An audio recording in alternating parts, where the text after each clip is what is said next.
things differently here in Scotland. Think what we could achieve if we had control over our own economy, tax, welfare, and how we could unleash in full that entrepreneurial thirst and egalitarian spirit. It's not to say we're better than our neighbours, but simply about being true to our traditional social democratic values. And these values, as Drew Smith said, no, I'll continue to go on, are not only the vanguard of the SNP, they are the foundation of many of the parties here. During this debate, we are far too obsessed with point scoring, and I claim no moral high horse on this front, Presiding Officer. But as representatives of the two main parties, we are quick to forget that there is much more that unites us than divides us. Just ask a certain Robert Cunninghame Graham. I therefore find it remarkable that the Labour Party is on the other side of that debate. From my discussions with Labour activist supporters and elected representatives, they are not motivated by a burning desire to preserve the United Kingdom, but by those very laudable social democratic values we both share. If only they could see that independence gives us the greatest opportunity to act upon those shared ideals. No longer would we have to spend hundreds of billions of pounds on pointless wars and weapons. Please come to conclusion. We could spend it on driving down social inequality, reducing poverty and creating jobs, something we are all passionate about. Presiding Officer, to conclude, the debate about Scotland's future is much bigger than any political party or individual in this chamber or out with any other chamber. It is about the people. It's about their hope, their dreams, their ambitions and the chance to hand over a better nation to our children. I hope we do not waste it. Thank you. ANNABEL GOLDIE, to be followed by Kenneth Gibson. Deputy Presiding Officer, having been in this Parliament since 1999, I suppose I shouldn't be surprised by this debate. Indeed, like many, I feel the SNP independence project has been around for a long time, but then it has been around for a long time. And I recall the SNP rhetoric of the last 4 decades, much of it colourful, not to mention the cocktail of slogans, and Free by 93 sticks in my mind. It didn't happen. In 1997, yes we can. Well, they didn't. Then there was It's time. But when or for what never became entirely clear, and that slogan was ditched. But at least, when forming a minority government in 2009, we did get the pledge of a referendum bill, except that was ditched as well. So it would be tempting to yawn and say, here we go again, the 10 Salmond assertions for a better Scotland, number 1 being independence. But this time, it's for real. There will be a referendum. Scotland will be asked to make a massively important decision, and slogans alone are not going to be enough. There must be an informed and, I hope, mutually respectful debate. And if I may say so, the First Minister's somewhat vainglorious contribution earlier this afternoon does not augur well. But the SNP has one difficulty, and it is not inconsiderable. Whether they like it or not, people know how the UK works. They know how Scotland benefits from that partnership, and according to a recent YouGov poll, overwhelmingly supports that arrangement. So the SNP has a lot of explaining to do, a lot of information to provide, and many questions to answer. And that means that when legitimate questions are asked, or legitimate concerns expressed, they cannot be sneered at or dismissed with scoffing contempt. And I have observed with concern, Deputy Presiding Officer, that when anyone poses such a question or expresses a reservation about delay in the referendum or separation itself, an SNP lexicon comes into play. No answer is given, but people are accused of blundering into politics. Their suggestions are ludicrous or scaremongering or fanciful. Now, let me make clear, I have never rubbished the idea of a separate Scotland. Theoretically, Scotland could be independent. But to me, the real debate is about what serves Scotland best. Is it remaining within the tested and enduring partnership with the United Kingdom, or is it separating from that partnership and being an independent country? And Drew Smith made the point well. Now, of course it is known that I support remaining within the United Kingdom, and I shall fight that corner over the forthcoming months, but I shall try and do that by seeking to make informed comment and asking legitimate questions, which have to be answered before any voter can make an informed decision at the ballot box in the referendum. And let me illustrate the problem. If Nicola Sturgeon and Alex Salmond are confident that Scotland, if we separate from the UK, will have a place on the Bank of England Monetary Policy Committee, that is assertion, not fact. It only becomes fact if the Bank of England confirms that will happen. And let's just remember whose bank it is, not the Bank of Scotland, certainly not the Bank of Salmond, but the Bank of England, a foreign country post-independence. So the assertion is meaningless unless Alex Salmond is able to show he has been discussing this with the Bank of England, and the assertion remains just that unless the Bank of England agrees with the assertion. And let's look at the EU. Alex Salmond asserts that an independent Scotland will seamlessly, on separation, become an independent member of the EU. He bases his assertion on legal opinion. He's perfectly entitled to do that, but he should also explain that what he really means is that one judge in 1992 supported that view, a Director General of the EU Fisheries Directorate supported that view in 2007, and a former Secretary General of the European Commission supported this view. What is not mentioned is that numerous organisations and entities, legal luminaries and constitutional experts, 14 at the last time I counted, disagree with that view. So for the moment, the SNP stance on the EU is assertion, not fact. And unless Alex Salmond has raised the issue with the Commission and received acceptance of his assertion, it remains. Now, Deputy Presiding Officer, like Drew Smith, I don't mind having the debate. I don't dismiss the SNP right to pose their argument. They're entitled to do that. I have never disagreed with rhetoric and knockabout. I enjoy that as much as anything. But at the end of the day, this debate cannot proceed without substantive information and reliable facts. And any attempt to dodge that, eliminate that, gloss over that, is doing a true disservice, not just to this Parliament, but doing a profound disservice to the people of Scotland. So, Presiding Officer, in the days of slogan, soundbite and rhetoric, when much fun was enjoyed, these days are over, because these alone will not wash. They are not enough. We now move on to informed argument and fact, and it is high time the SNP provided both. Many thanks. Kenneth Gibson, to be followed by Willie Rennie. Thank you, Presiding Officer. Following that speech, I speak more in sorrow than in anger.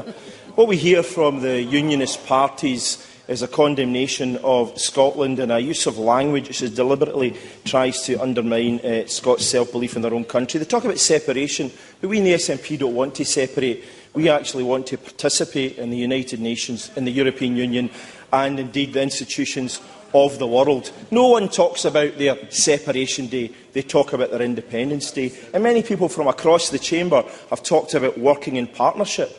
We want to work in partnership with the rest of the United Kingdom, but why can't we do that as an independent country? We are not an equal within the United Kingdom. We are a subsidiary part of it, and we wish to change that. Now, what we've actually seen over recent weeks is a Labour Tweedledum and Tory Tweedledee leading to a shotgun marriage between those two parties and their wholly owned Liberal Democrat subsidiary dedicated to holding Scotland back. At the very first door I chapped in 2006, Mr Gibson's not giving way. I will give way in time, but not at this point, Presiding Officer. And I'll decide who I give way to. When I was selected as candidate for Cunninghame North, an elderly gentleman told me he wouldn't vote SNP because Scotland was, and he actually used these very words, too poor, too wee and too stupid. Given Scotland's phenomenal contribution to every field of human endeavour, from the Scottish Enlightenment to science, medicine, engineering, etc., only a deliberate and determined effort over decades by the North British parties could have led to Scots having such an appalling view of their own country. And indeed, I recall my own education, wherein not a single Scottish achievement was lauded from primary school to higher in the 13 years I spent at school. Nevertheless, Scots have become increasingly irked by the "no you can't" position of unionist politicians. The situation has morphed into one wherein even the most desperate of unionists no longer try to compare a future independent Scotland to Albania, Bangladesh or Sudan as once was, or say we couldn't visit our grannies in England, or see Coronation Street post-independence, because we've had all these thrown at us over the years. Although a few of those off-message have made daft comments, ranging from England might have to bomb Scotland's airports to prevent a terrorist takeover, and there will be no NHS post-independence, to a more subtle, of course Scotland could be viable, but London knows best. Senior politicians from all three London parties, including our Etonian Prime Minister, have had to admit in recent years that Scotland has the ability to stand on its own 2 feet and be a viable independent nation, while at the same time trying to sow self-doubt and scaremonger. The next 2 years will be an exciting time for Scotland, and I am confident the debate will capture the attention and the imagination of people, and indeed the eyes of the world will be and already are upon us. In the Finance Committee we actually took evidence from the Lloyds Bank of Scotland, who said that more people are actually interested in Scotland than ever before, partly because of this debate. The Yes camp will win, and Scotland will once again re-emerge as an independent, sovereign nation. Why? Because we will set out our positive vision for a nation which will regain power, confidence, prosperity, opportunity, a voice on the world stage and a sense of aspiration, while unionists will fight tooth and nail to undermine our national self-belief and self-confidence. But our message of hope and ambition will trump the unionists. But of course, unionists, although claiming on occasion Scotland may be financially sound, it should be governed elsewhere. Scotland, according to the Prime Minister, is stronger, safer, richer and fairer than the UK. Even cursory analysis of this shows it to be nonsense. Stronger and safer? Trident. Richer? So rich the UK has a national debt of well over £1 trillion, and is in a double-dip recession, has an annual deficit of £126 billion. Of the G20 countries, is ranked 19th in terms of growth over the last year. And we now know, and the Labour members so desperate to hold Scotland back should appreciate, the Institute for Fiscal Studies has made clear 88% of the cuts will come after 2015, when if Scotland is still part of the Union, thanks to the work of you and your Tory allies to destroy Scotland's ambition. But without wealth of natural resources, our educated and talented workforce, strong R&D base, export markets, tourism and world-leading educational institutes, we will prosper beyond this gloomy picture. Mr Smith, apologies, I should have let you in earlier. Drew Smith. I just wanted to point out, I'm grateful for taking the intervention, Mr Gibson, but you can't argue that you want to have a positive debate and then call the leaders of the opposition parties Tweedledum and Tweedledee, then say, and if we don't vote for independence, it will be your fault and the unionist parties for doing it. No, Mr Gibson, it will be a referendum and the people will make their choice. You can't have it both ways. Kenneth Gibson. The difference is we will put forward a positive vision. We will copy Obama by saying, yes, you can. You will say, no, you can't. We're the people who believe in Scotland. You're the people who try to decry Scotland, and that's going to be the difference. And that's why we will say that Scotland can be a better place, an egalitarian place. We will say that Scotland can make a contribution to the world. We will give Scotland put Scotland on a progressive path, tackle our social ills, raise our standard of living, not talk about cutting taxes for millionaires while the poor struggle. We will take on child poverty and deal with it. And I mean, that's for the Blairites sitting over there. You should be sitting over there with the Tories. Mr Gibson, you must conclude. You belong. Vote for the motion and vote for an independent Scotland.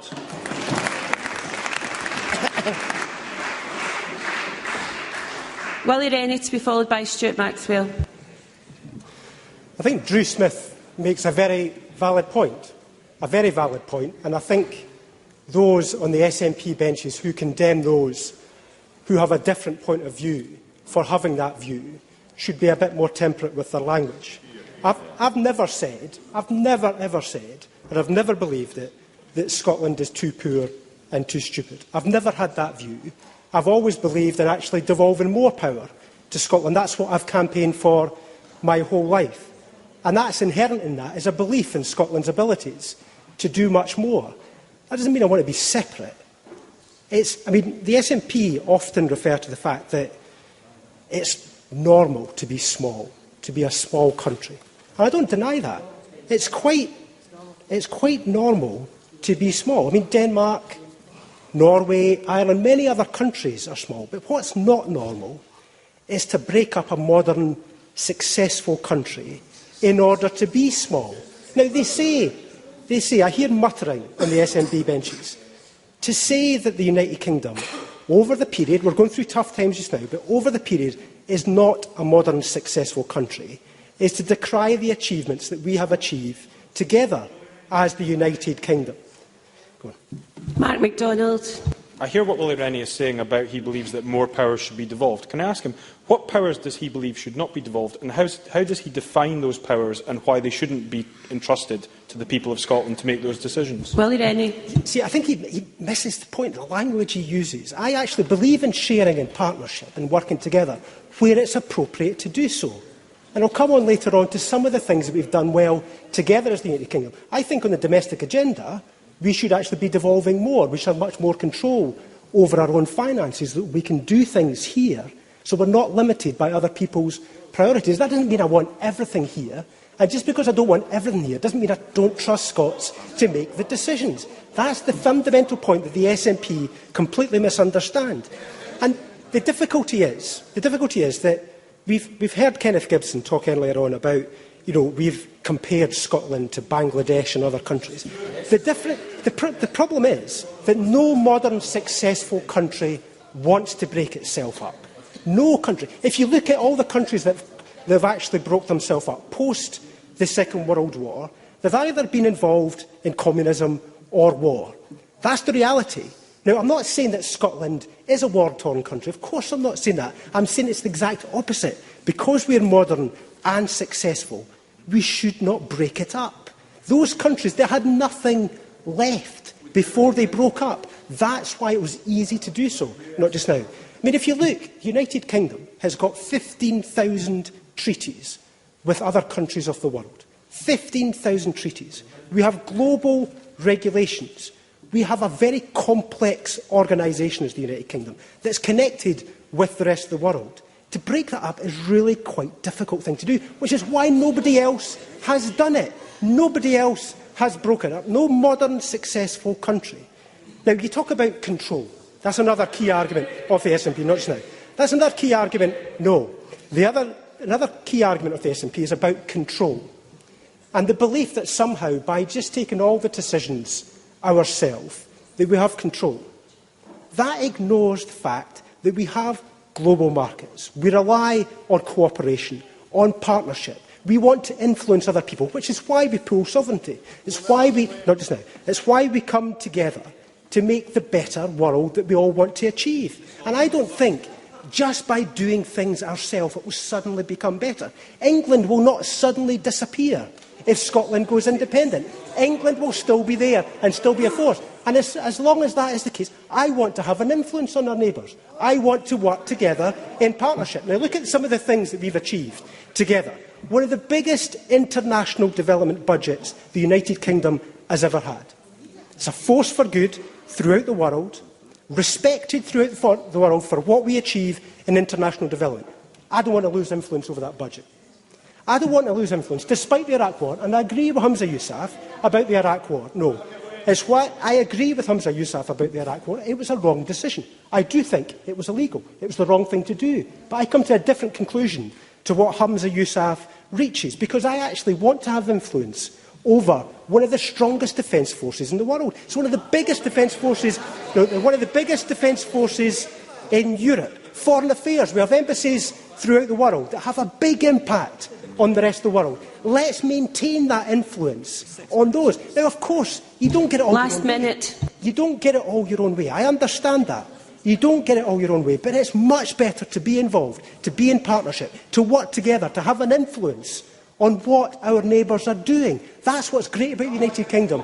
We take the rough with the smooth. We work together in partnership. Now, I want to briefly mention Home Rule. Home Rule for us is about devolving much more power to the Scottish Parliament. It's a strong record that we have built on over a long period of time. We've delivered together with the Scottish Parliament, with the Labour Party, working together to deliver the Scottish Parliament, the Scotland Act, much more powers. With that, We get the best of both worlds, working in partnership, more control whilst maintaining our influence. That is the best of the United Kingdom, and that's what we should maintain. Thank you. Thank you very much. I'm afraid, before I call the next two speakers, I have to advise them that I can only give them 5 minutes each. Stuart Maxwell, followed by Richard Baker. Thank you, Presiding Officer. Presiding Officer, Scotland is one of Europe's oldest nations. We have a rich culture and history, but that's not the reason that I support independence for our country. I support independence for Scotland for the simple but unanswerable reason that the people best placed to take decisions about Scotland are the people who live here. Scotland is a nation bursting with potential, but it's a nation that is not doing all that it could do to maximise that potential because we do not have the full flexibility that independent nations have. Presiding Officer, Scotland, of course, is well known now as the green energy powerhouse of Europe. We have around 25% of Europe's potential offshore wind and tidal energy and a tenth of Europe's wave power.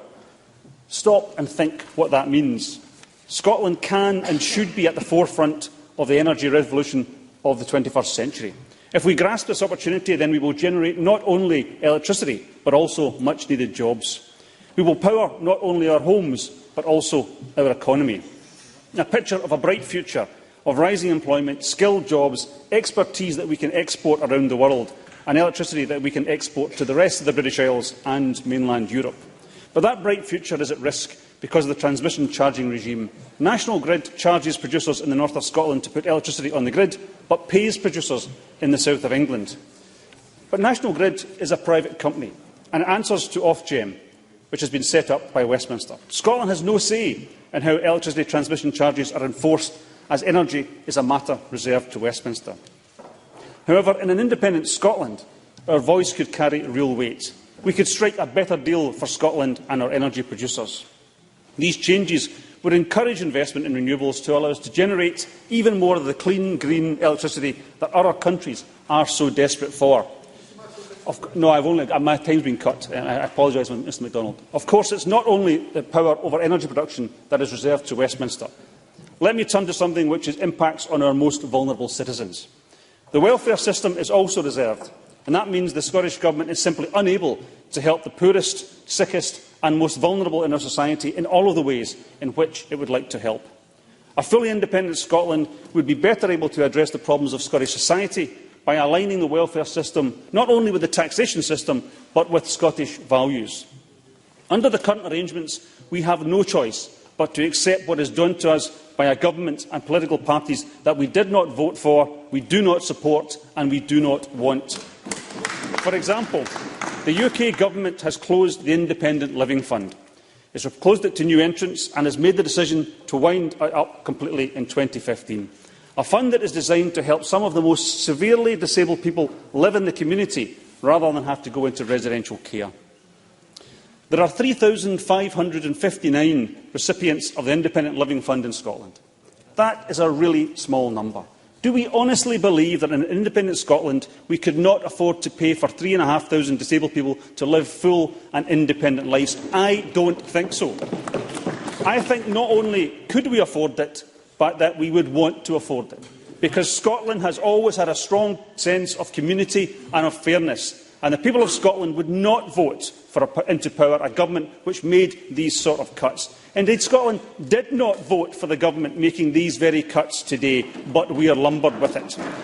Unlike Margaret Thatcher, I do believe that there is such a thing as society. I also believe that the kind of society that Scotland wants to see flourish is one in which we all have a part to play. Presiding Officer, we have the chance to grow our economy, to boost business, to develop employment opportunities, while at the same time support our most vulnerable citizens.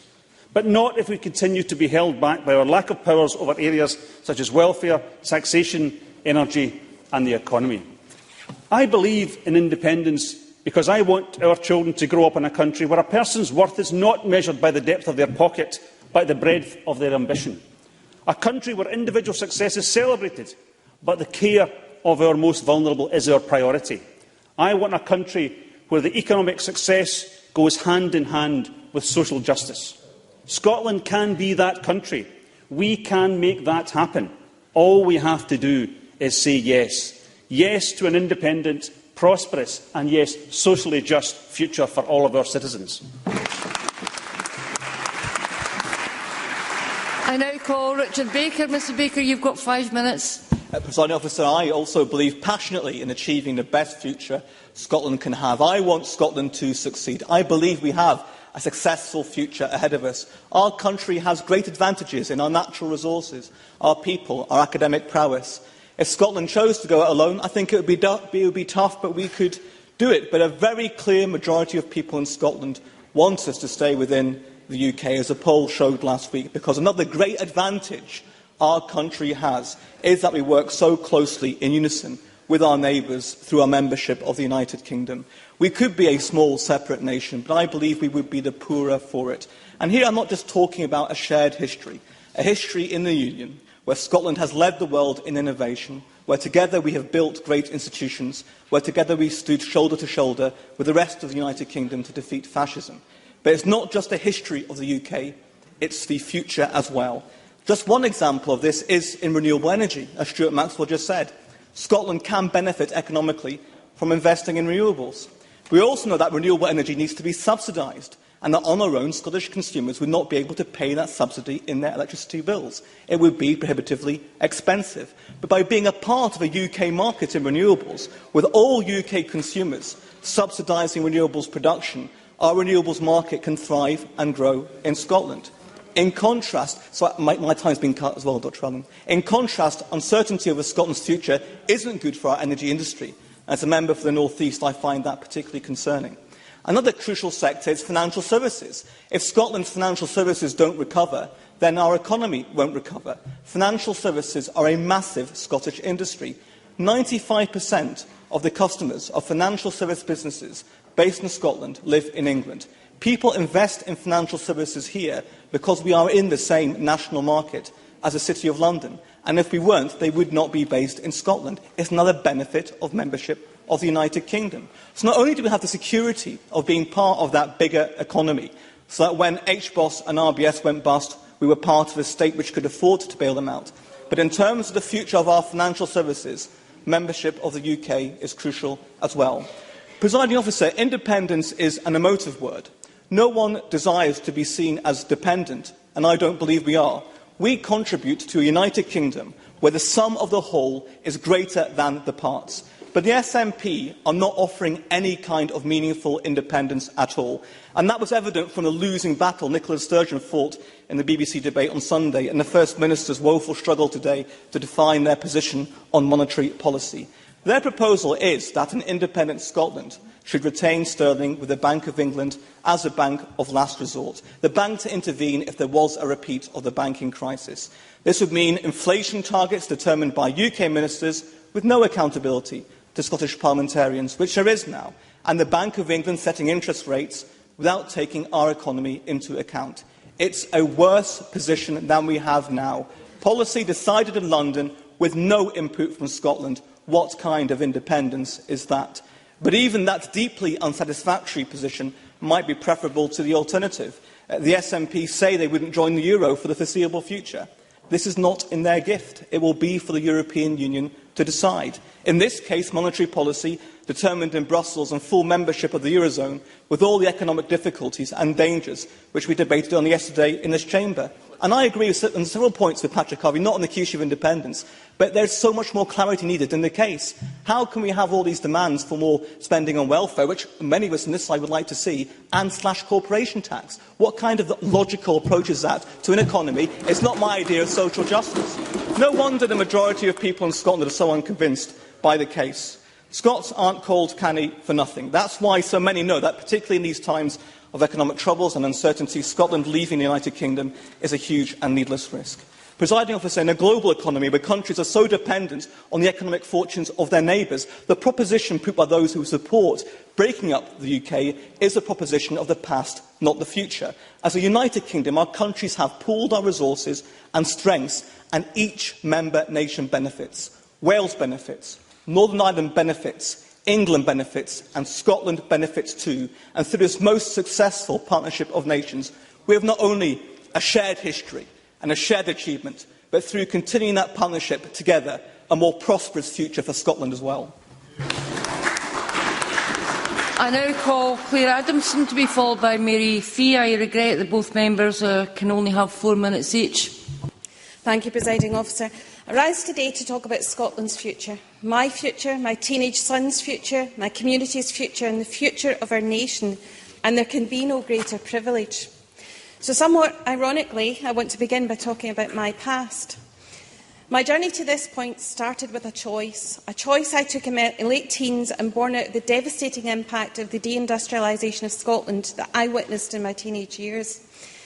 My early primary school years, my education ran concurrently with that of my father.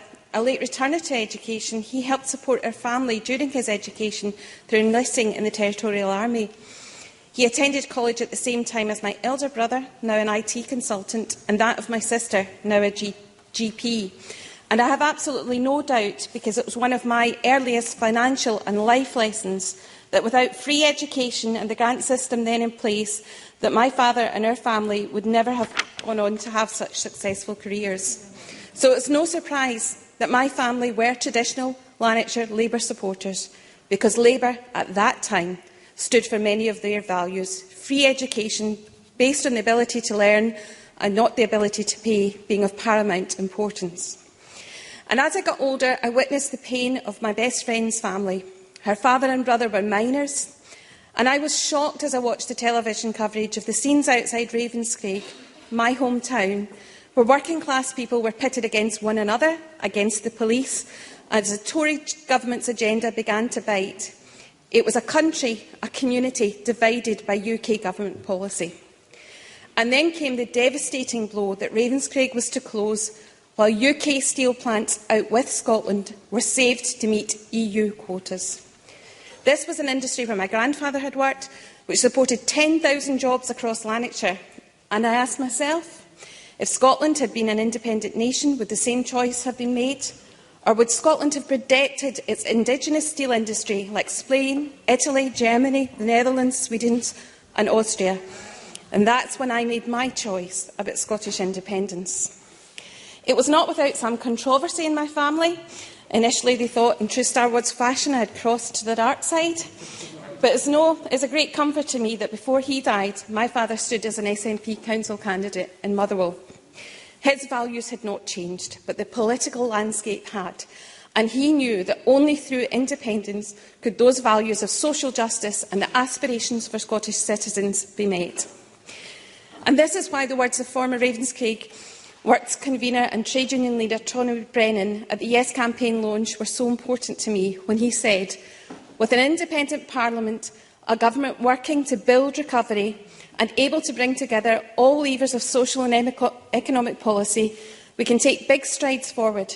We can deliver an economic and industrial policy based on Scotland's particular circumstances. And this is a future for Scotland that I aspire to. Presiding Officer, if votes for 16 years are granted, and I fully support this campaign, my teenage son will be making his choice about Scottish independence in 2014. I want that to be a choice made from confidence, from strength, from knowledge, from creativity and altruism. And if I look to Maslow's hierarchy of needs, I want it to be from the pinnacle of that pyramid, because I believe that all Scottish citizens should be free to reach a positive self-actualisation, shape their country's future and fulfil self-actualisation for an independent Scotland. The fact that our citizens, as Joanne Lamont said, are so worried about feeding their families and are working at the base level of that is just an indication of how much the UK is not working for the citizens of Scotland. I now call Mary Fee. Ms Fee, you have 4 minutes. Thank you, Presiding Officer. I stand today as a proud and patriotic Scot, proud to be in the Union and proud to take part in this debate. And I expect over the next couple of years there will be many debates like this about Scotland's future in this chamber. A debate where the SNP will gloss over the real issues and the concerns that ordinary Scots have regarding separation by telling us, take the gamble and it will all work out. Since the Yes campaign launched, I have received many emails from constituents concerned about the future that the SNP failed to express in a separated Scotland. One particular email from a gentleman in Erskine who fears his job with Hewlett-Packard will be lost as the contract he is employed under depends on work coming from the UK Government. Likewise, over 30,000 jobs in defence and civil services are located in Scotland. How many will remain if Scotland separates? The people of Scotland deserve... No, I'm sorry, I don't have time. The people of Scotland deserve an honest answer, and honestly, the SNP don't know. Presiding Officer, the SNP also need to make clear their stance on NATO. Scotland, with or without the Union, is best served under and defended in NATO, one of the most successful alliances in modern history. Since devolution, 12 countries have joined NATO due to its roles in promoting democratic values, preventing conflict where it can, and encouraging consultation and cooperation on defence and security. So why would the nationalists want to walk away when other nations would jump at the opportunity to join NATO?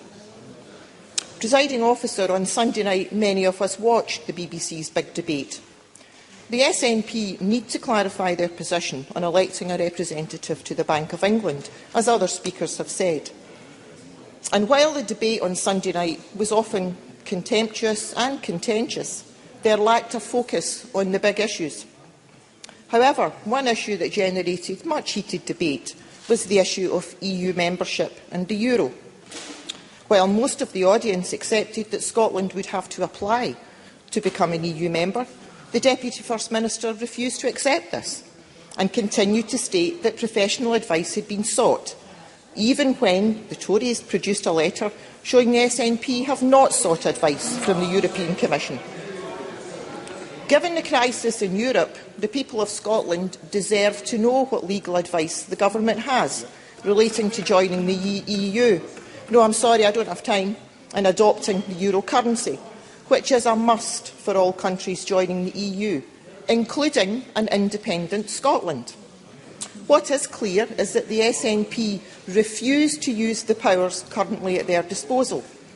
The Scottish Government has the power to increase or decrease income tax by 3p. Even an increase of 1p could be used to protect vital services for disabled people, the elderly and the poorest in society, as members of the previous Renfrewshire SNP Lib Dem coalition suggested in a recent hustings with carers. Instead, we have a nationalist government wanting to lower corporation tax to help businesses increase their profits and to compete with our neighbours from Carlisle to County Durham and across England, Wales and Northern Ireland. If Scotland separates from the UK and enters the EU, what safeguards does the First Minister have to ensure his plan for a corporation tax cut would be allowed under EU rules, as an important aspect that will almost Member is now finished, I'm afraid. I now call on Patrick Harvie to be followed by Margo MacDonald. I regret that both members can only have 2 minutes. Well, there's a challenge. Why would people choose those who are undecided yet to vote, to actually go out the door and put an X on a piece of paper? I believe it can only be on the basis of a compelling vision. The vision which is not yet being articulated. There are times when I have concern that the SNP's desire not to scare the horses, not to scare anyone off from voting for independence, will also fail to inspire those who can be persuaded. There's a huge list of issues which I don't have time to address. One of them, though, Joanne Lamont has been asking serious questions on the issue of currency, and they are deserving of serious answers. The SNP's position does require more clarity, though there is time to get there.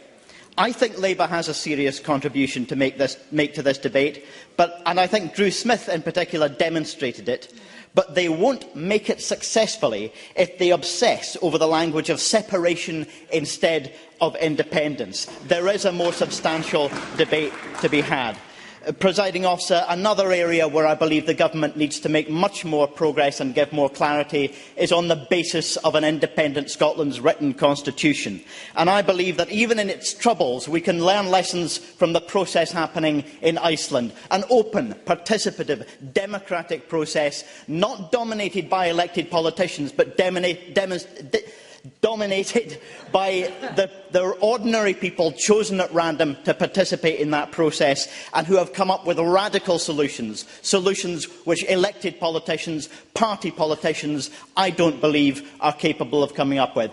I believe we should set a timescale for a constitutional convention at the same time as discussing the referendum bill and give the people of Scotland the opportunity directly to shape that independent future. Thank you, Mr Harvie. Bang on 2 minutes. I now call Margo MacDonald. Thank you, Presiding Officer. Willie Rennie was quite wrong when he said we would not be better just because we're independent. If you're dependent on yourself, you try harder, you achieve more, you grow bigger. So we would be better. It's been usual over the years for the arguments about independence to question whether Scotland could go alone economically without the shelter and financial support of the big, strong United Kingdom. It's now a very different question that we in Scotland must address. Can we afford to remain part of a United Kingdom which is anything but economically strong and has changed from a rich country to one that's getting poorer by the month?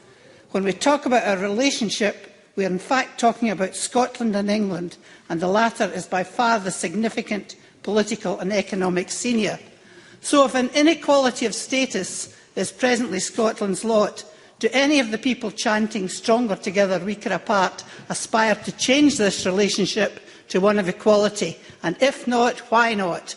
And if the Unionists and their fellow travellers don't seek equality of status, that's presumably because they believe they can somehow, after the referendum, wipe out the wastelands and wasted lives in the district of Glasgow and the west of Scotland, identified as having streams of poverty and deprivation that proclaim the ever more impoverished state of the UK, as well as its integral unfairness. Stronger together, young soldiers sent to war without the proper boots, with guns that don't fire, and with ineffective motorcades. Not at all. Stronger together, punching above our weight, because the UK sits in the UN Security Council as a permanent member, while neglected old people live out their lives to sad, miserable ends in dreadfully miserable homes.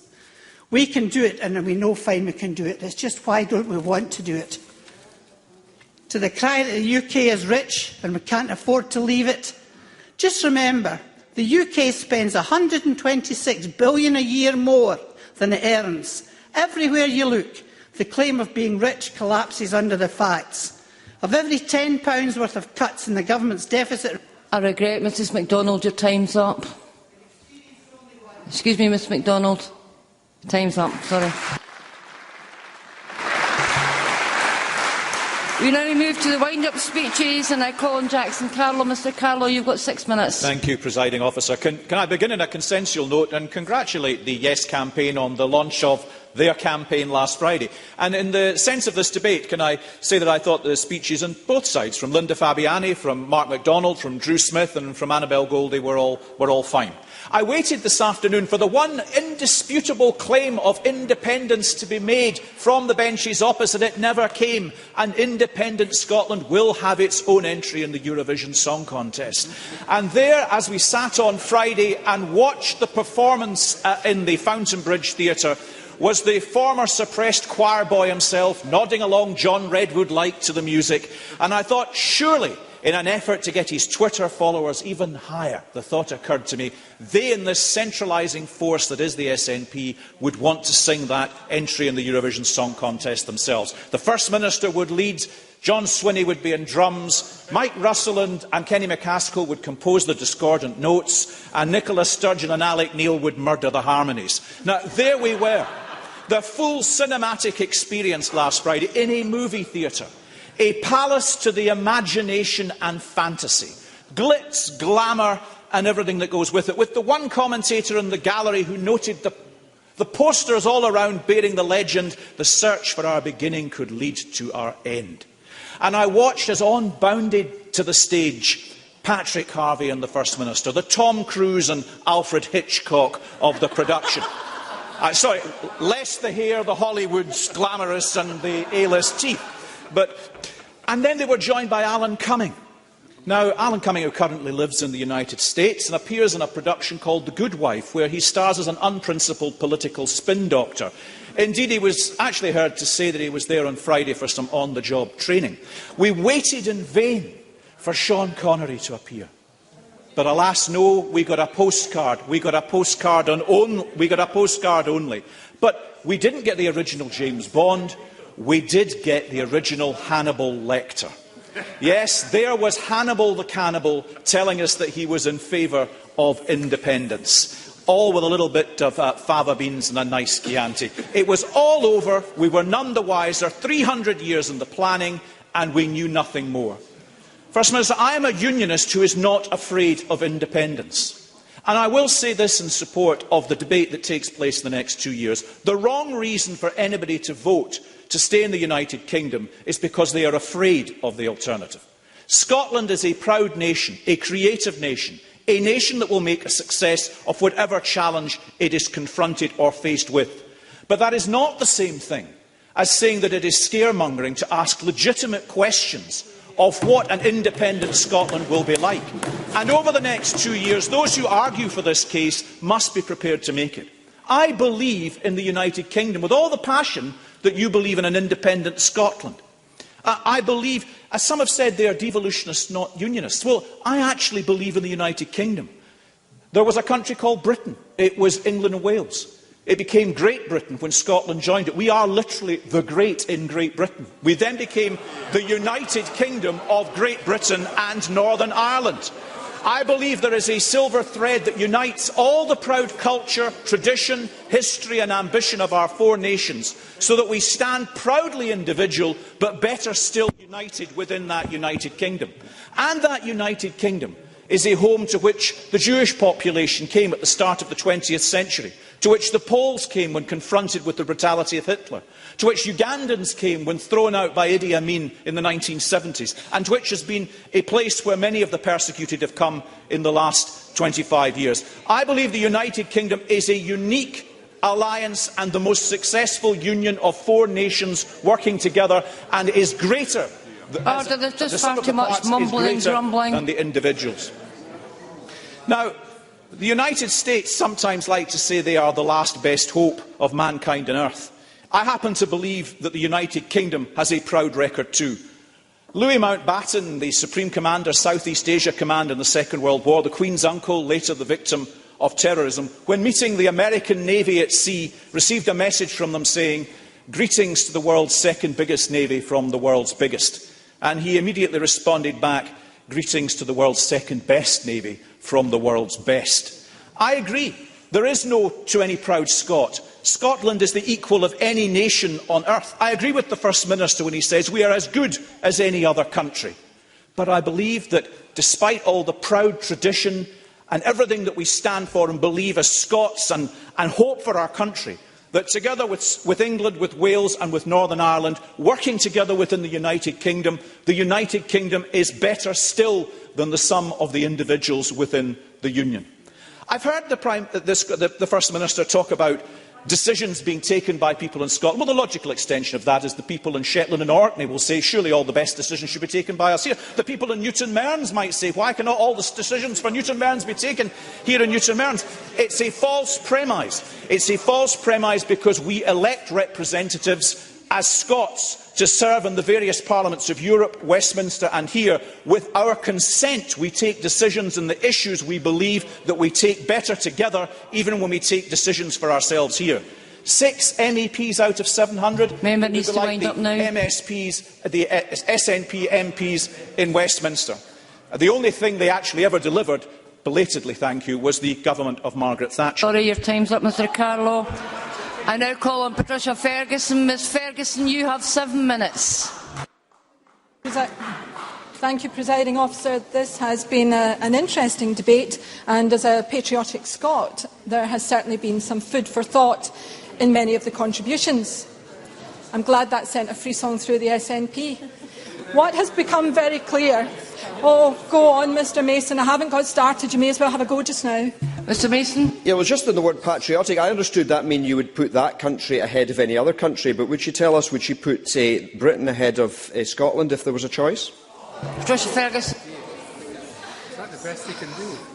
Mr Mason, actually that hardly bears even answering, because that is exactly the kind of narrow-minded attitude that turns people away from some of the arguments that some of your colleagues try to make.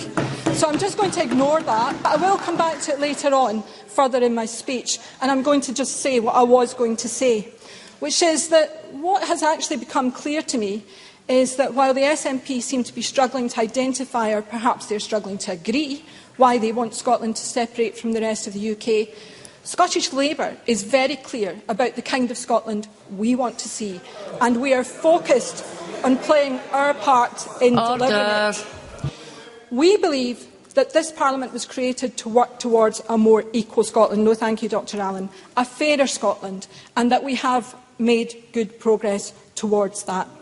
Now, my colleague Richard Baker cogently made the economic case for Scotland remaining part of the UK. And it's worth remembering that according to the latest Scottish Government estimates, the annual value of exports from Scotland to the rest of the UK is £34 billion, while the value of exports to the rest of the world is £19 billion. The same statistics tell us that the annual value of imports into Scotland from the rest of the UK is £44 billion, and the value of imports from the rest of the world is £19 billion. So Scotland is importing twice as much from the rest of the UK than it does from the rest of the world. Now, given those facts, why would we want to give up the opportunity to influence the economic decisions of the rest of the UK? My colleague Drew Smith, I'd like to thank for reminding many of us of the relative youth of some of our newer members. And of course, no thank you, Mr Neil, and of course they have a slightly different perspective. But it is a very important one.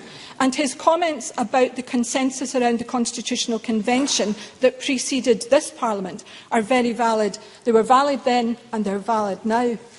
And Lewis MacDonald was spot on when he talked about the importance of the referendum being fair and legal, and it must also demonstrably be so.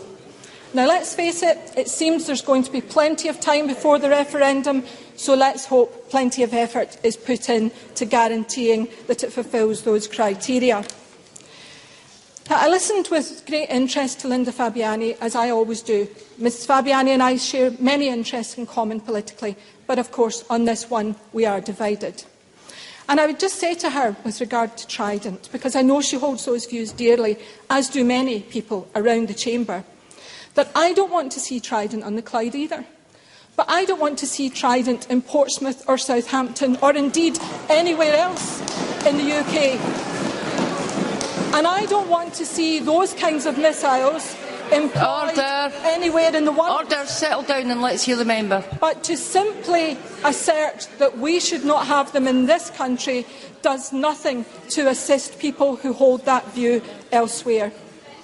And I was very interested in the contribution of Mark MacDonald, which was a very good contribution.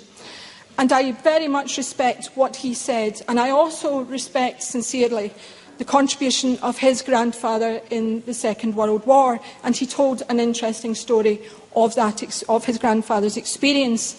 My own father served in the Middle East during the war, and both our predecessors fought with colleagues from around the UK to preserve this country, and indeed Europe, from fascism. And they did fight with people from other countries too. They fought with people from Australia and New Zealand. But they're also the generation that returned to this country and were responsible for the creation of the NHS and the welfare state. Now, my father and Mark's grandfather would have disagreed on the issue of separation, but I think that their joint experience would have taught them to respect one another's positions. And I think that today, both of them, and I can speak for my own father if I can't for Mark's grandfather, that both of them would have been frankly embarrassed by the contribution of Kenny Gibson today. Hamza Yousaf again made an interesting speech. I always enjoy listening to Mr Yousaf. And today I thought the comments he made about free personal care and some of the other good policies that have been established in Scotland were very valid. But I would gently point out to Mr Yousaf that those were achieved with the powers of a devolved Parliament. We don't have to wait for an independence situation to arise in order to be able to do good things. Presiding Officer, we will not see this Scottish Government's white paper on independence for at least another year. But for those who want a sneak preview, I have one suggestion. Look at the opinion polling and the trends as they unfold in the coming months, because it's becoming increasingly clear that the SNP are trimming their policy to match the trends identified by the pollsters. Previously, the SNP were in favour of a referendum to see if the Queen should be the head of state in an independent Scotland, but as Her Majesty's popularity is growing among Scots, it seems that we no longer need a referendum. Previously, the SNP were in favour of the euro and scathing of the pound, but as the situation in the Eurozone has worsened, Ms Ferguson, you've got 30 seconds. The SNP's enthusiasm for the euro has also waned. So, Presiding Officer, are the SNP simply following the trend, or is it that they want to try and hoodwink the country into thinking that nothing much will actually change and that a separate Scotland will carry on as usual with no discernible difference to our lives? Either way, they do our country and our people a disservice. I now call on NICOLA STURGEON to wind up the debate. Ms Sturgeon, you have till 5 o'clock. Thank you very much, Presiding Officer. This has been a good, fiery, passionate debate. And then we had Patricia Ferguson. But I jest there have been some extremely good contributions in this debate. I want to mention in particular, well, just let me, I'm about to mention you, Mr Smith, so be patient. I want to mention Linda Fabiani, Mark MacDonald, Hamza Yousaf. I want to mention Drew Smith, because although I didn't agree with much of what Drew Smith had to say, I think his colleagues could learn a thing or two about how he articulated the position he did in this debate. But the speech I want to single out particularly in my closing remarks is that of Clare Adamson, because I thought Clare Adamson actually made the most profound comment of this entire debate, because she pointed out that the fact that Joanne Lamont and others in the Labour benches use poverty in the here and now, the fact that families right now struggle to feed their kids as an argument against independence says it all about Labour's mindset.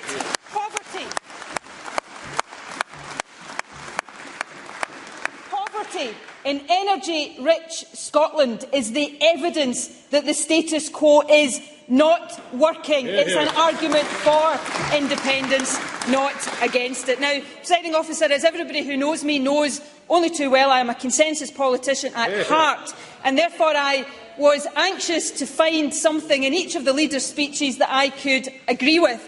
And let me tell you, I succeeded. Joanne Lamont at one point said that Labour had a vision for Scotland.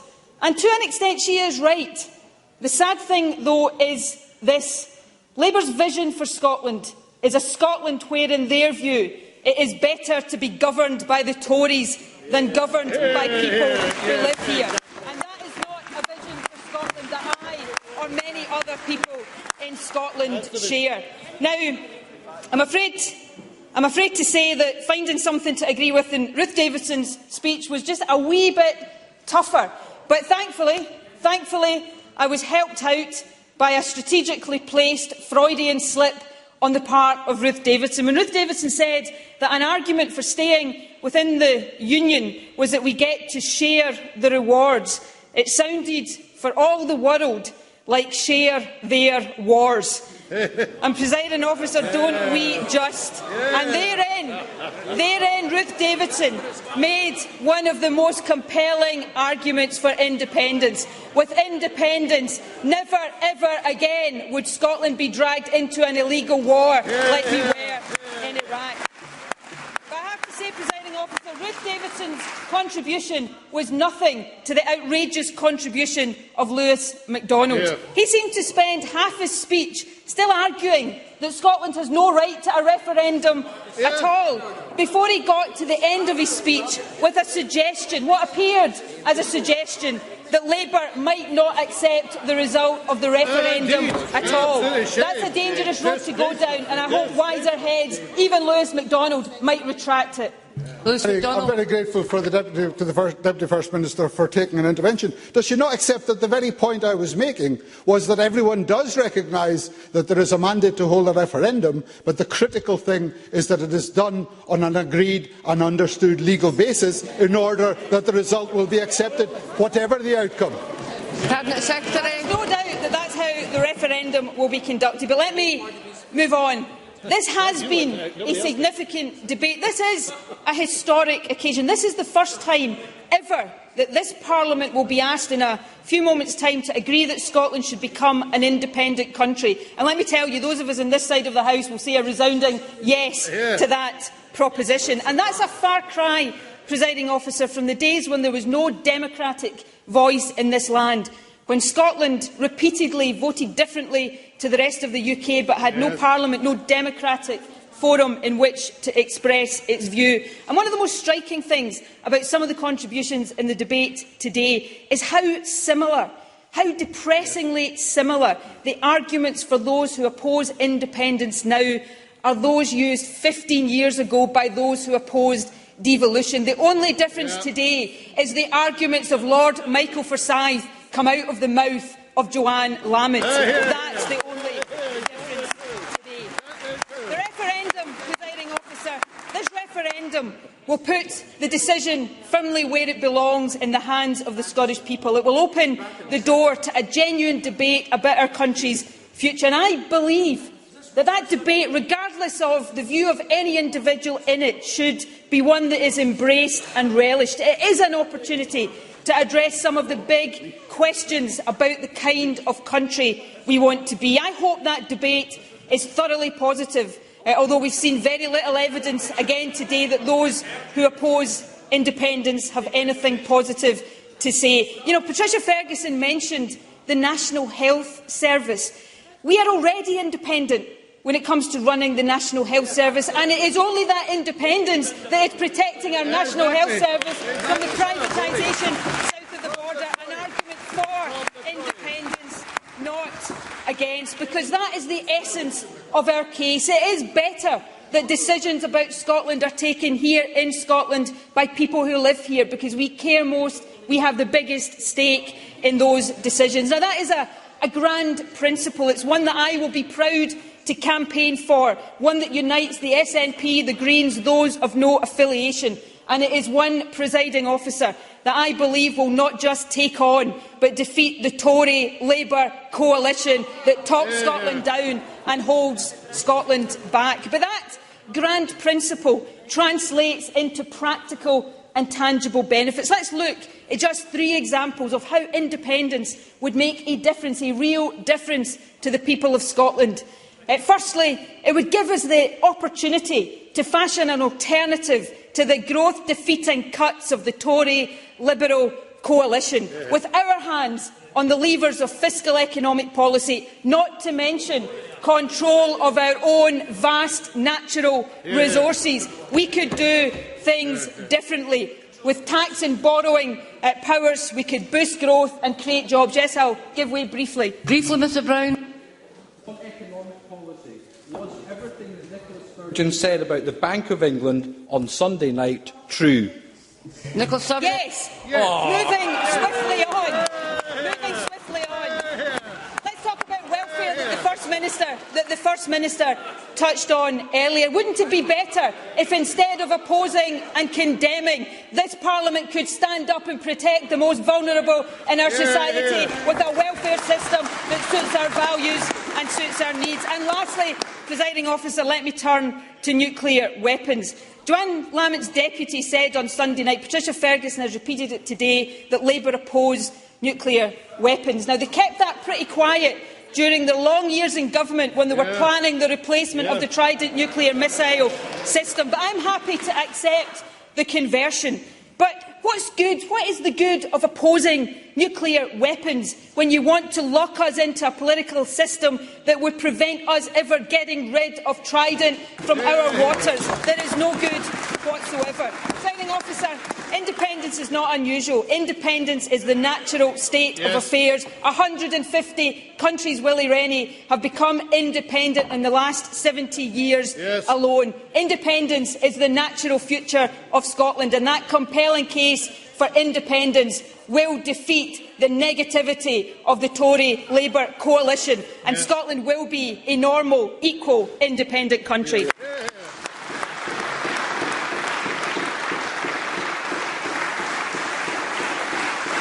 That concludes the debate on Scotland's future. Before we move to decision time, can I remind members that Colin Beattie failed to appear for his question this afternoon. I have had an apology and an explanation from Mr Beattie. I now consider the matter closed. There are 4 questions to be put as a result of today's business. The first question is that motion number 3052, in the name of Dave Thompson, on the European strategy and other minor rule changes be agreed. Are we all agreed? Yes. The motion is therefore agreed to.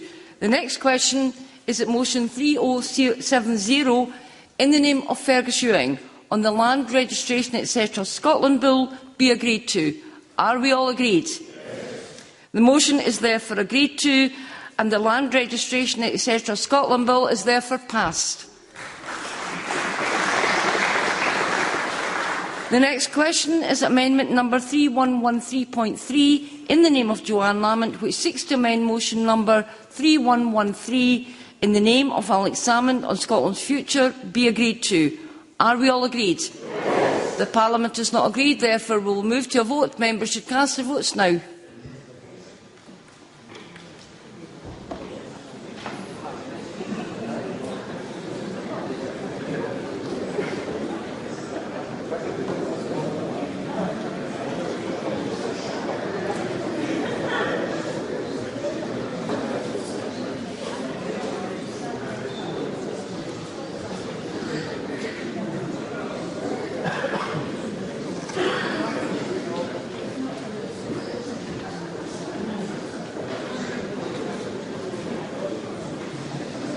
The result of the vote on amendment number 3113.3 in the name of Joanne Lamont is as follows. Yes, 51. No, 70. There were no abstentions. The amendment is therefore not agreed to. The next question is that motion number 3113 in the name of Alex Salmond on Scotland's future be agreed to. Are we all agreed? Yes. The Parliament is not agreed, therefore we will move to a vote. Members should cast their votes now.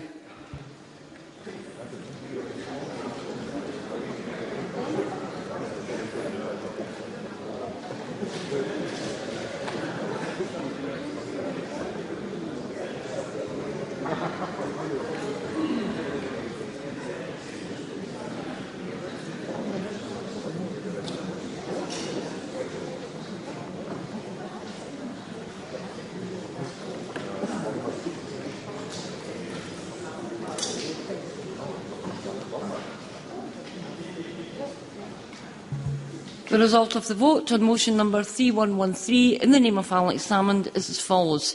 Yes, 69. No, 52.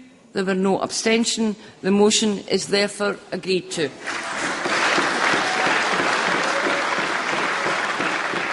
That concludes decision time. We now move on to members' business. Members leaving the chamber should do so quickly and quietly.